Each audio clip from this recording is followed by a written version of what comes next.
wanted to talk today about quite a serious subject, but in a playful way.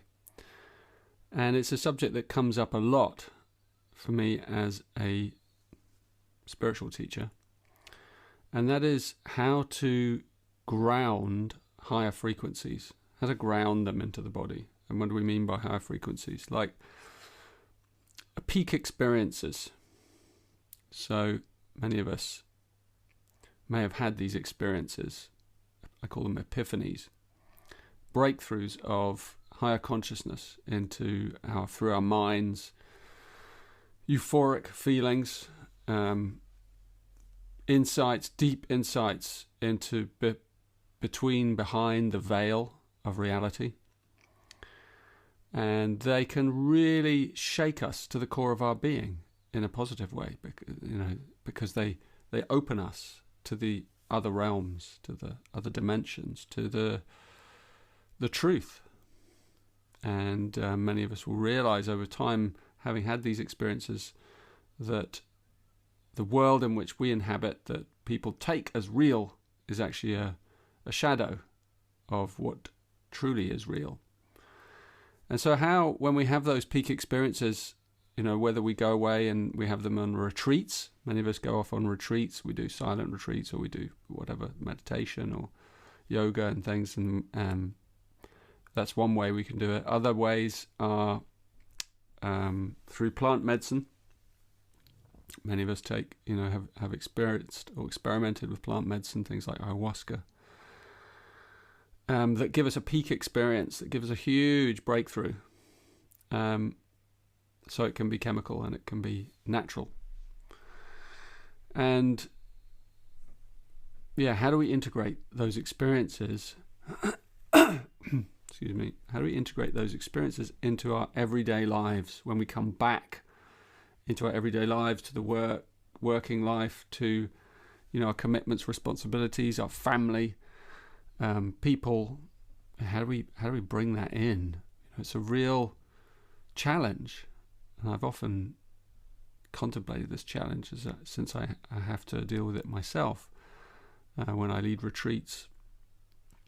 One enters into a heightened state of consciousness, and then I return to my family, and I have to find a way to seamlessly weave that shift in me into a completely different reality, where there are material, emotional, and just basic responsibilities that we have to deal with, we have to function. And sometimes also the higher functioning is still online when we return. So we have to find ways of handling that in appropriate ways. Anyway, I think it's one of the great questions of our age, actually. And in a way, it's I have an approach that might be a bit radical, and it's 3 words: integration through play. Play. Integration through play. This came to me one day as a revelation, and I found it incredibly helpful, because what can happen as we come out of a peak experience and then we return to the everyday reality, let's call it, is that we try and kind of reinforce patterns in our life that keep it alive, that keep it going. We try and often we might be tempted to overshare it with those who aren't as receptive to it, or who can't possibly understand where we've just been. It's very difficult to put into words. Peak experiences can't easily be put into words. They have to be assimilated. So the first thing is we have to allow ourselves time to assimilate, for the body to assimilate, for the emotions to assimilate it, for our waking reality to assimilate that spiritual experience, those higher frequencies that literally course through our chemistry and our nervous system. And what happens, I find, is that the higher consciousness is very compassionate. So it gives us these experiences, and then it leaves us alone. And it leaves us to kind of deal with, how are you going to integrate this into your life? And And we need that time. But what do we do with that time? I mean, I've seen people, one approach is to apply some new discipline in life. Maybe you go on a kind of diet, or you go on a, you apply something that kind of maintains that clarity and that sort of perception and that thread. And that's okay, that's fine. Although it can also kind of not be right in a way, because what we need is to normalize the frequency, not to kind of keep it in that pure realm. It can't leave that pure realm, but we need to find ways to normalize it. And so my approach is to be playful. My approach is not to be too serious, too severe on oneself, on others, not to expect much of anyone else. You may not even talk about it to those close to you. That's up to you. You have to kind of feel that through for yourself. That's for each of us to work out. But integration through play is about finding kind of ways to bring it into ordinary people's lives, right? And that means you yourself have to be an ordinary person. You have to play at being an ordinary person. So, I wouldn't be too severe. I'd be the opposite. I'd be soft. I'd flow. I'd be fluid.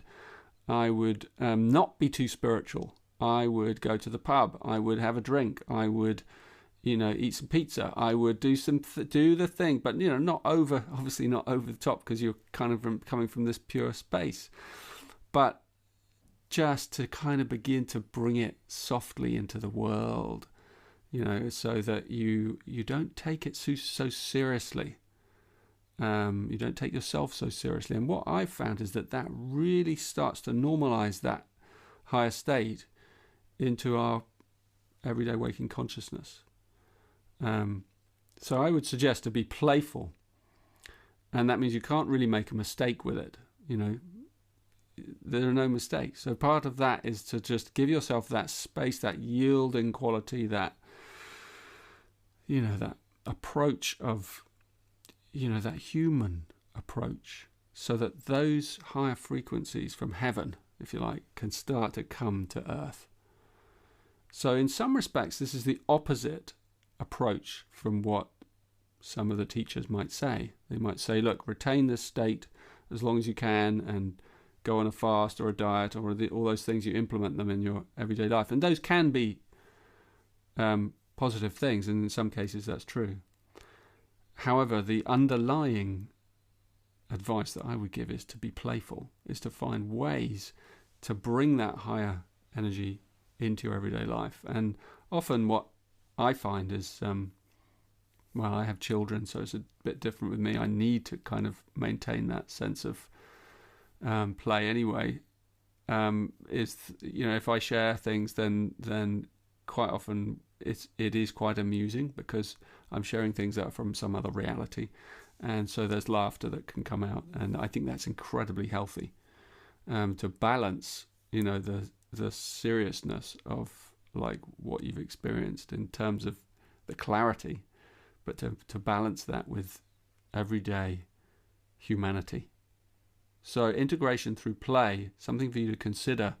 Probably you haven't considered it, like to find this more kind of flowing state as you integrate those higher experiences into your everyday life. So I hope that's helpful. I mean, something for you to just play with and consider. For those of us who exploring these realms. The other thing I do just is when I lead meditations, sometimes I ask people in the middle of the meditation. I can go on a deep visualization journey or something into the body, and then at certain points I just invite people to open their eyes in the middle of the meditation, and you're in a deep inner realm, and then you suddenly open your eyes, but you stay in the inner realm, but you're kind of in and out. And the more you do that, the more you kind of create this transition, this bridge, this seamless bridge between, those realms. So opening your eyes while meditating can also be a powerful thing. And then also when you're not meditating, it helps you to kind of then drop into that pause, which then you realize you're actually in the meditational field, even though you might be outside, if you know what I mean. You're looking out and you're kind of in the outer world as opposed to the inner world. But the more you do make those bridges, the less our mind, our brain, our being distinguishes between inner and outer. And then you realize that all these realms actually can be seamlessly interconnected and bridged. So I'm really interested in how we bridge the inner and the outer, and how we bridge mystical realms with ordinary realms. And I think this is the great teaching of our current age.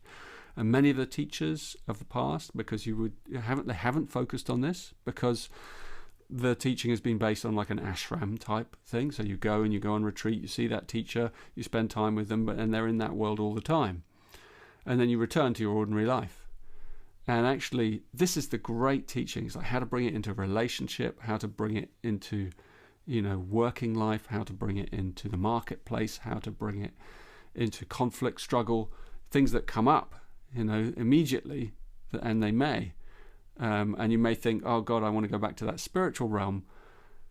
And actually that's not the trick. The trick is to bring that spiritual realm down into the mundane, into the material world, into the emotional life, and breathe it in there and bring it alive in there. That is the work. That is the highest work that there is, where the renunciate's path and the householder's path start to come together. It's the mark of the spiritual journey of our day, of this epoch, to do that, to manage it. It's a cutting edge. It's a cutting edge teaching. And it's something I'm going to explore more and more as I move on in my journey as a teacher. So playfulness is the first layer of it, just to have a playful spirit and experiment with how you can bring those two extremes together into this paradoxical place of wonder. Yeah.